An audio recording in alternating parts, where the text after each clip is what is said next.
نحمدہ و نصلی علی رسول الکریم اما بعد اعوذ باللہ من الشیطان الرجیم بسم اللہ الرحمن الرحیم وانتم الاعلون ان کنتم مومنین۔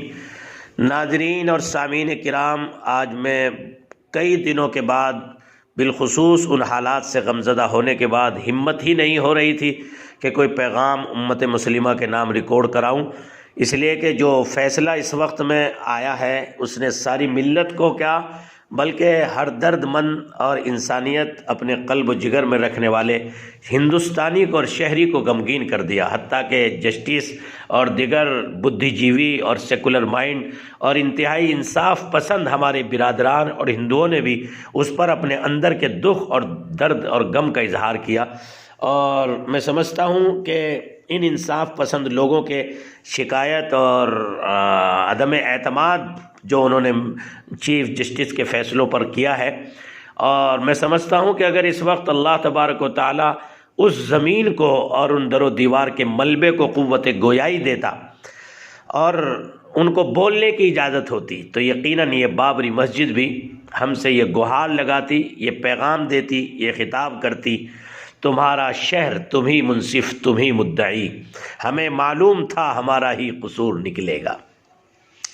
اور جو جس انداز کا فیصلہ کیا گیا کہ جو متنازع جگہ تھی اس کا فیصلہ کرنے کے بجائے اس کو مندر بنانے کے لیے جو ہے چیف جسٹس اور ان کی نگرانی میں جو پورا پینل تھا انہوں نے گویا کہ راہ ہموار کر دی رام مندر کی، اس پر میں سمجھتا ہوں کہ بابری مسجد کا ذرہ ذرہ ملت اسلامیہ اور انسانیت کے سامنے ان الفاظ میں بولتا، عدل و انصاف محبت کا سبق مانگا تھا، عدل و انصاف محبت کا سبق مانگا تھا، ہم نے کب زخموں پہ اپنے ہی نمک مانگا تھا، یہ خوشی اور نوازش و مبارک تم کو، ہم نے خیرات نہیں مانگی تھی حق مانگا تھا۔ کاش اگر ملت اسلامیہ بابری مسجد کی اس آواز کو سن پاتی تو ضرور ان کے الفاظ کو ان الفاظ میں سن کر اپنے قلب و جگر کو چیرنے کا کام کرتی۔ لشکر بھی تمہارا ہے، سردار بھی تمہارا ہے، تم جھوٹ کو سچ لکھ دو، اخبار بھی تمہارا ہے، لیکن خون مظلوم زیادہ نہیں بہنے والا، ظلم کا دور بہت دن نہیں رہنے والا، ان اندھیروں کا جگر چیر کے نور آئے گا، تم ہو فرعون تو موسیٰ بھی ضرور آئے گا۔ عزیزان گرامی اور سامعین اور ناظرین کرام، یہ وہ درد ہے میں جو آج آپ کو بابری مسجد کے اس ملبے سے اور بابری مسجد کی اس جگہ سے گویا کہ اپنے زبان حال سے بابری مسجد ملت اسلامیہ سے مخاطب ہے اور اس درد و کرب کے ساتھ مخاطب ہے۔ تقریباً میں انہی کے الفاظ میں آپ کو سناؤں، بابری مسجد ہی کے الفاظ میں سناؤں۔ تقریباً 500 برسوں کی تاریخ کا میں آج تک اس سرزمین پر امین رہی ہوں۔ تمہارے عروج و زوال کے صفحات میری آنکھوں کے سامنے کئی بار الٹتے پلٹتے رہے، میں تمہیں بہت قریب سے جانتی ہوں، تمہارے دل کے نہان خانوں میں کروٹیں لیتی ہوئی تمنا اور امنگوں کو بھی بہت آسانی سے محسوس کرتی ہوں۔ آج جب کہ مجھے جمہوریہ ہند کی سب سے اونچی عدالت نے اپنا مقام چھوڑنے کا حکم دے دیا ہے تو اب میرے پاس کوئی چارہ نہیں اور تمہارے بس میں غم و غصے کے سوا کچھ بھی نہیں۔ سیکولر ملک کی عدالت میں ججوں کے سامنے وکلا کے ذریعے جے شری رام کے جو نعرے بلند ہو رہے تھے ان کو تو تم نے بھی سنا ہوگا، یہی حقیقت ہے جس کو تمہیں سمجھنے کی ضرورت ہے۔ کسی بھی ناانصافی پر وقتی طور پر غصہ آنا فطری بات ہے، لیکن اس کو اپنی عادت بنا لینا اور خود کو غم کے دلدل میں ڈال دینا یہ بزدلی ہے، حالات کے سامنے سپر اندازی اور کم ہمتی کی دلیل ہے۔ اے میرے سپوتوں اور ملت اسلامیہ کے فرزندوں، اگر تم واقعی یہ سمجھتے ہو کہ تمہارے ساتھ ظلم ہوا، انصاف کا گلا اعلانیہ طور پر دن کے اجالے میں ڈنکے کی چوٹ پر گھونٹا گیا، تو تمہیں یہ سوچنا چاہیے کہ تمہارے ساتھ ایسا کیوں ہوا۔ یہ وہ درد مندانہ پیغام ہے بابری مسجد کے انہدام اور ڈبل انہدام کے بعد۔ ایک اس کا انہدام ہوا 1992 میں، ایک انہدام ہوا ہماری قابل احترام جوڈیشری کے اس فیصلے سے جس نے پوری انسانیت کو شرمسار کر دیا۔ تمہیں سوچنا ہوگا ایسا کیوں ہوا، کیا یہ سب کچھ اچانک ہو گیا یا تمہاری برسوں کی بے حسی کا نتیجہ ہے؟ کیا یہ سچ نہیں کہ امراض کا حملہ صرف ان جسموں پر سب سے تیز اور سخت ہوتا ہے جو اندرونی طور پر کھوکھلے ہو چکے ہوتے ہیں؟ ایسے میں دوائیوں کی بے اثری کو کوسنا یا ڈاکٹر کی نااہلی پر بحث کرنا کتنا بے سود ہوتا ہے۔ یہ واضح ہے میرے فرزندو، تم اپنی روحانی، اخلاقی، فکری، علمی، سیاسی اور سماجی، یہاں تک کہ اقتصادی کمزوریوں کا خاتمہ جب تک نہیں کرو گے تب تک تمہارا کوئی بھلا نہیں ہوگا۔ میں بابری مسجد تم سے الوداعی لیتی ہوں، میرا یقین کرو، کیونکہ میں نے قوموں کے عروج و زوال کو اپنی آنکھوں سے دیکھا ہے۔ اگر تم یہ سمجھتے ہو کہ اچانک سے کوئی معجزہ ہو جائے گا اور سب کچھ بدل جائے گا تو یہ تمہاری حماقت ہے۔ ایسا طویل انسانی تاریخ میں کبھی نہیں ہوا اور آئندہ بھی نہیں ہوگا۔ میں آج جب کہ سپریم کورٹ کے کٹہرے میں کھڑی ہوں اور میرے وجود کے خاتمے کا قانونی طور پر اعلان کر دیا گیا، یہاں تک کہ مجھے اس کی اجازت بھی نہیں دی گئی کہ آثار قدیمہ کے طور پر ہی صحیح لیکن اپنی جگہ کم سے کم درس عبرت بنی کھڑی رہوں، تاکہ آئندہ نسل مجھ سے کبھی پوچھے اس کے اور میں اسے بتا پاؤں کہ مجھ پر کیا بیتی ہے۔ ایسے مشکل اور جذباتی وقت میں تم سے کچھ باتیں میں کہنا چاہتی ہوں۔ دیکھو، نمبر 1، تم مجھ پر آنسو بہانا چھوڑ دو۔ میں تم سے وہی بات کہوں گی جو فاطمہ نے اپنے بیٹے عبداللہ سے سقوط اشبیلیہ کے موقع پر کہا تھا۔ عبداللہ اپنے خاندان اور اپنی رویل فیملیز کے وہ عیش و عشرت کے محلات پر جب نگاہ ڈالتا تھا تو وہ ایک پاگل سا جذباتی اور جنونی کیفیت میں مبتلا ہو کر رونے لگتا تھا۔ فاطمہ نے جب اپنے بیٹے کی یہ حرکت دیکھی تو اسے بڑا غصہ آیا۔ اس نے عبداللہ کو پھٹکارتے ہوئے کہا کہ جب بہادروں کی طرح اپنی حکومت اور شان و شوکت کا دفاع نہیں کر سکے تو بزدلوں کی طرح رونا بند کرو۔ میں بھی تم سے یہی کہوں گی۔ یہ بابری مسجد کا وہ پیغام ہے جو ہمیں اندر سے جھنجھوڑ رہا ہے اور ملت اسلامیہ کے غیور اور زندہ دل مسلمانوں کو اپنی زندگیوں کو کروٹ لینے پر مجبور کر رہا ہے، فیصلہ اور انقلاب لانے پر مجبور کر رہا ہے۔ تم بھی مجھ پر آنسو بہانا بند کر دو۔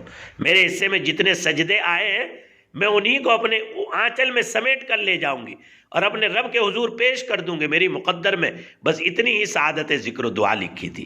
اگر کچھ کرنا چاہو تو اپنے لیے کرو۔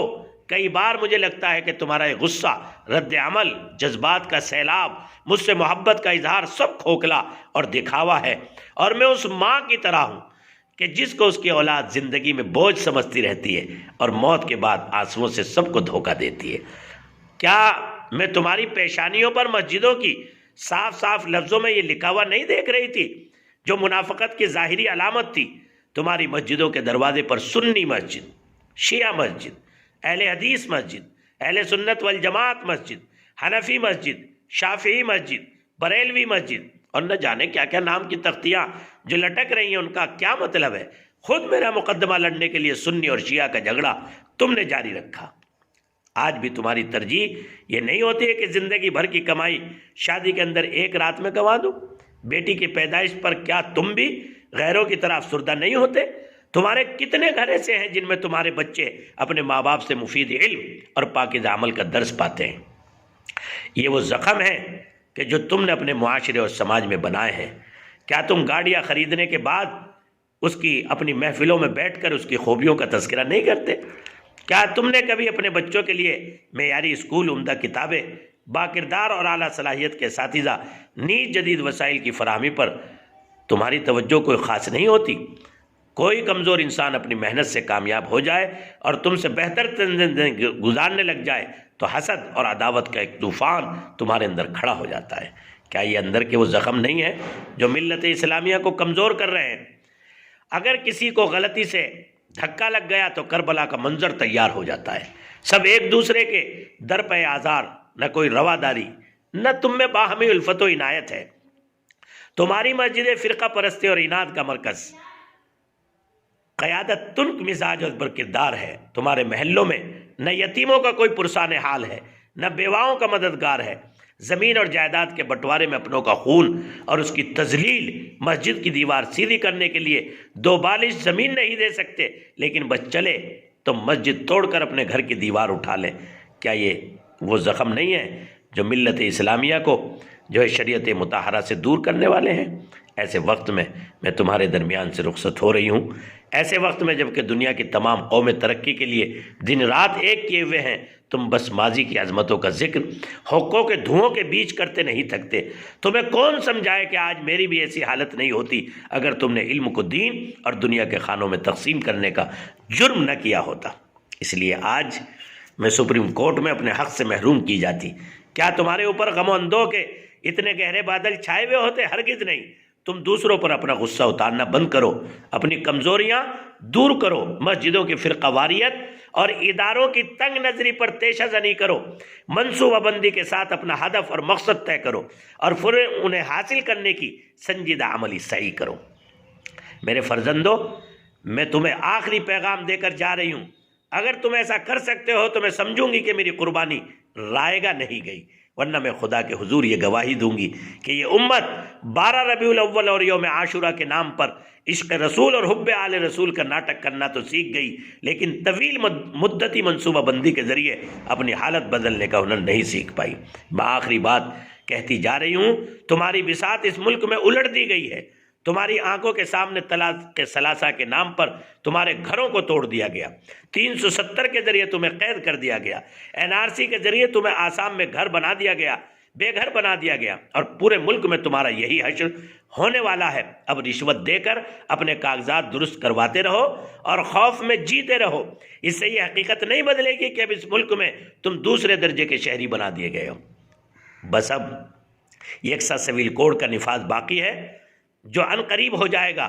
ان سب کے باوجود تمہیں لگتا ہے کہ سب اچانک سے ٹھیک ہو جائے گا، تو پھر تمہارا کچھ نہیں ہو سکتا۔ میں جا رہی ہوں، تمہیں دعائیں لینے دینے کے بہت عادی ہو چکے ہو، اس لیے تمہاری تسکین کے لیے میں بھی تمہارے لیے دعا کرتی ہوں کہ تمہاری عقل کچھ کام کے لائق ہو جائے۔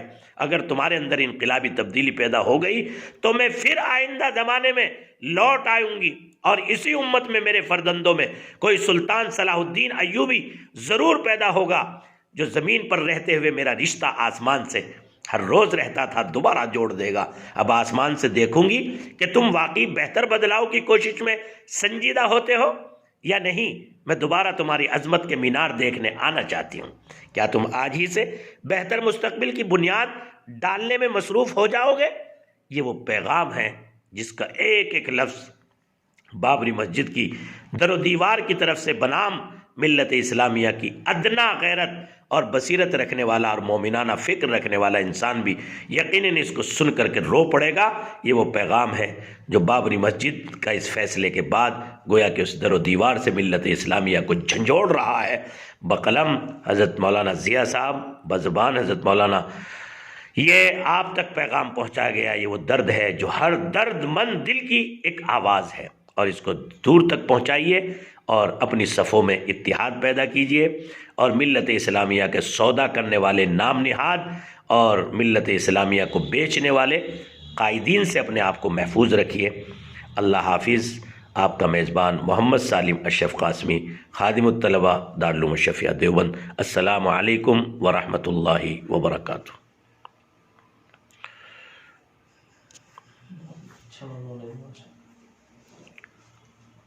آپ نے لکھا ہے